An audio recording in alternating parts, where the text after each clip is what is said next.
De las manos expertas que lo podían poner en marcha había caído en manos de gente que tenía voluntad pero no conocimiento, con lo cual los habían manoseado, le habían roto el diferencial, tenía ese cartel. Me pongo a hablar con el taller mecánico y llegamos al sorprendente precio de $900 por el auto. Y el hombre se deshizo de su cartel a cambio de $900. Yo compré un signo de interrogación muy grande, dije, ¿qué cuerno habré comprado? Y bueno, y el auto se vino para Buenos Aires, lo empecé a estudiar, me di cuenta que pertenecía a la fábrica de aviones, a la IAME, Industrias Aeronáuticas y Mecánicas del Estado, y que el auto había sido un emblema de la industria nacional. Había sido orgullo de este país. Y había inaugurado en Córdoba la construcción de automóviles, que después fue seguido por tantas otras fábricas, aprovechando lo que fue el desarrollo aeronáutico, con todos los empleos, con todos los diseños, con todos los proyectistas, todos los proveedores, las fundiciones, los técnicos. Ahí se armó un nodo de inteligencia y de conocimiento de la fábrica militar de aviones, y el país, el gobierno, nuestra sociedad había armado a través de muchas décadas, y en algún momento, producto de una instrucción por parte del general Perón y del gobierno nacional, se habían decidido a desarrollar una industria automotriz. Y este auto fue el prototipo de una idea y de un desarrollo para fabricar un conjunto de motores. Este es un motor V8, que tiene 4 carburadores dobles, cada uno atiende a 2 cilindros y cada carburador doble atiende cada uno a un cilindro. Tiene una turbina, no tiene radiador de agua, esto no tiene agua, tiene una turbina que comprime el aire y lo manda y lo empuja entre los cilindros para que refrigere los cilindros por adentro. Tiene un radiador de aceite acá arriba para refrigerar la temperatura del cárter.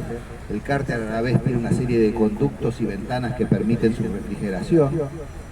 Y la idea era hacer un sistema de motores múltiples, V2, V4, V6, V8, inaugurando también una tendencia que fue muy importante en la época, que era de qué manera la industria podía aprovechar elementos y partes de los autos. Y esta idea era compartir cilindros, pistones, válvulas y muchos otros elementos que eran muy caros y eran muy difíciles. La que se especializó después en esto fue General Motors, y todavía General Motors comparte muchos productos entre varios modelos. Este es un auto, este es otro, no tiene nada que ver. Comparten un montón de piezas mecánicas. Ese concepto estuvo en este auto y era la idea. Y la idea fue, bueno, desarrollarlo. Y el auto, bueno, tuvo una serie de presentaciones, fue presentado en la Casa Rosada, fue presentado al general Perón, por el brigadier San Martín, y acá tenemos a sus descendientes. Y el auto tiene una serie de historias y de vida, y que parte también en un tour por Europa y por Estados Unidos. Y ese tour, que empieza en el año 54 para las exposiciones del año 55 y del año 56 en Nueva York, en París, en Torino, agarra esta exposición de la industria automotriz argentina fuera del país. En septiembre del 55 se produce el golpe militar en la Argentina, y este golpe militar tiene una serie de condiciones, y una de las series de condiciones una de ellas es el reconocimiento internacional, que reconozcan al gobierno. El gobierno de Estados Unidos puso una serie de condiciones para reconocer al gobierno argentino, y una de esas condiciones fue destruir el desarrollo militar argentino. Con lo cual la fábrica militar de aviones, entre otros destinos, fue saqueada, por alguna manera, dar una palabra dura pero quizás al lugar. Se quemaron los planos, se destruyeron las matrices, se anuló todo el desarrollo militar argentino, y dentro de esa volteada también todo el desarrollo automotriz que había dentro de la fábrica militar de aviones, y eso naufraga. El auto vuelve en el año 57, en esos tiempos que tenía la década del 50, que ahora en el siglo XXI las cosas van más rápido, en esa época eran más lentas. Los autos vuelven en el año 57, pasan a un depósito, y en el año 62 este auto y otras cosas más son rematados como rezago de la Fuerza Aérea, rezago de materiales. A ver si nos entendemos. Todo un desarrollo mecánico, todo un desarrollo automotriz, toda una inteligencia puesta. Esto fue vendido y rematado al mejor postor en el año 1962 como rezago de materiales. El auto cae en uno de estos que están en los remates, en tantas estas cosas que suceden, y ahí la historia se pierde hasta que vuelve a aparecer en Escobar, donde yo lo encuentro y empiezo a rastrearlo y junto la historia. Y bueno, cuando después entiendo la importancia del auto, empieza un proceso de restauración muy lento, muy complicado. La carrocería de plástico se había deformado a través del tiempo. Este auto comparte junto con el Chevrolet Corvette de General Motors en 1953 las primeras carrocerías de plástico en la industria automotriz. Este auto comparte un chasis tubular reticulado, un chasis de 3 dimensiones. Usualmente los chasis de los automóviles son como una escalera, ¿no? Son 2 largueros con travesaños y arriba de esos 2 largueros con 2 travesaños se pone el motor, se pone la carrocería, una serie de cosas. En 1953 hubo 3 desarrollos. El más conocido por todo el mundo son los famosos Mercedes o los Mercedes ala de gaviota, que son autos muy importantes que tenían chasis reticulados tridimensionales. Y el chasis era algo muy difícil que se trataba de generar que fuera mucho más rígido y que tuviera mejor prestación para poder darle un mejor desempeño al auto.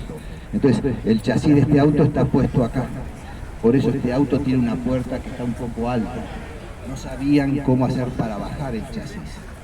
Lo mismo pasó con el ala de gaviota. El ala de gaviota todavía lo habían hecho peor, por llamarlo así. Y el chasis había llegado acá. Y como no sabían cómo poner una puertita de este tamaño, la hicieron para arriba. O sea que las famosas alas de gaviota no es un diseño que alguien había querido hacer, era la solución que tenían para poder poner una puerta, porque no sabían cómo resolver el problema del chasis y su espacio cúbico que tenía. El auto también comparte un sistema de suspensión independiente con las 4 ruedas, con las campanas, que son los propios frenos, por lo cual se hacía un ahorro de peso muy importante. No solamente había un ahorro de peso en la carrocería plástica, que significaba un ahorro de mucho peso y de una manufactura mucho más sencilla, sino que también a veces uno tiene la campana de freno y después la llanta. Acá hicieron las 2 cosas juntas. Cuando uno pincha la goma y saca una única rueda y una única tuerca central en el auto, al sacar la llanta está sacando el freno también al mismo tiempo. Estaban hechas también en aluminio para hacerlas más livianas, solamente la periferia es en acero. Tiene un puente trasero con suspensión independiente con un sistema de puente de Dion, con lo cual esto es una pequeña maravilla técnica de desarrollo automotriz que solamente Mercedes-Benz, Aston Martin en el año 53 compartieron este chasis y este tipo de conocimiento.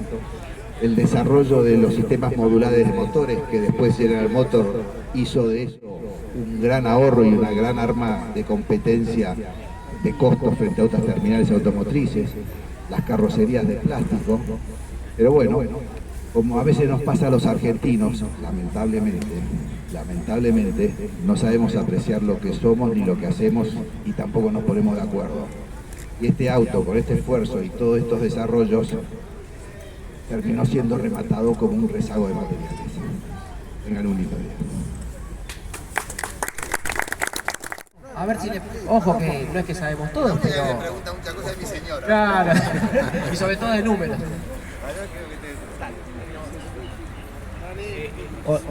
Buenas tardes, ¿qué tal?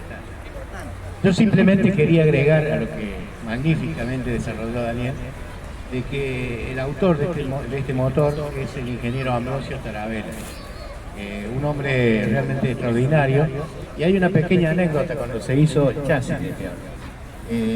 Se hizo en base a planos y estaba destinado a dirigir el proyecto un ingeniero muy joven. Sabían del carácter de Ambrosio Tarabella, era un hombre muy bravo, de muy mal carácter. Entonces, siguiendo con mucho temor los planos, exactamente como estaban hechos, se armó el chasis y llegó el momento de colocar el motor. y vino el ingeniero Tarabella.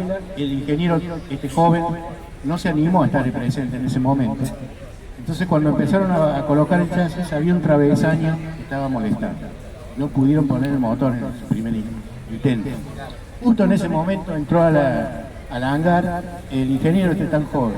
Y Tarabella, que estaba fuera de sí por este inconveniente, agarró una llave inglesa y se la tiró. Se salvó de casualidad este muchacho porque le esquivó. Pero así se trabajaba en aquella época, con el temperamento, con las ganas y con la pasión, que fue la única forma de hacer lo que hicieron. Un detalle, ya que lo tenemos a Ambrosio Tarabella. Ambrosio Tarabella estaba a cargo de todos estos desarrollos. Yo lo contacté en un momento dado, en la década del 80, y le dije que tenía el auto. El hombre se puso a discutir conmigo y me dijo, no, ese auto no está, ese auto se destruyó en la Revolución Libertadora.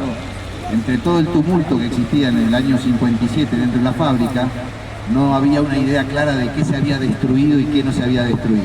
Entonces se dio una discusión entre él y yo telefónicamente, hasta que lo convencí a este prócer de la industria argentina a que viniera a Buenos Aires, que vino desde Córdoba. Acá un paréntesis, normalmente nosotros conocemos el aeropuerto de Córdoba como el aeropuerto de Pajas Blancas, pero el nombre real del aeropuerto de Córdoba honra a la memoria de este hombre y se llama Aeropuerto Ambrosio Tarabella, ingeniero Ambrosio Tarabella, por el aporte que ha hecho a esa provincia. Bueno, este hombre llegó al final a mi taller, reacio a entender que ese auto había podido sobrevivir, y abrí la puerta, prendí las luces y vio el auto. Y este hombre, que llegó a tener 15.000 personas empleadas en el complejo aeronáutico de Córdoba, se acercó, me voy a emocionar, se acercó al auto, no dijo nada, se acostó sobre el capó y se puso a llorar.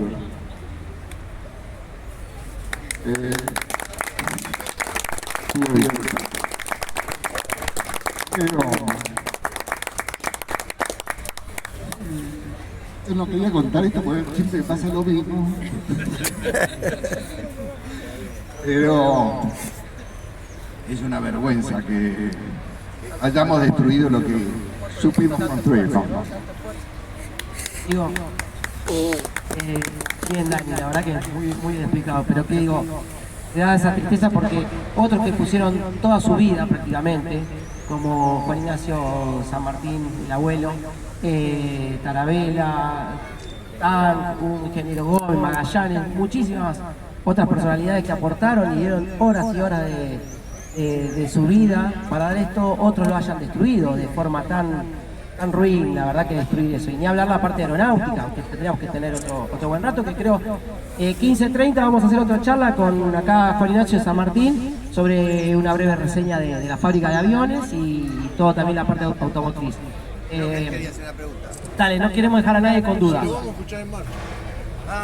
No, lamentablemente por las naftas modernas, que tienen mucho parte vegetal, se pegan los carburadores y justo no lo habíamos preparado para poner. Pero bueno, ya no va a faltar la oportunidad.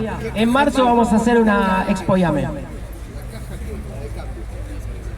También desarrolló, todo desarrollado en la feria para este motor, digamos.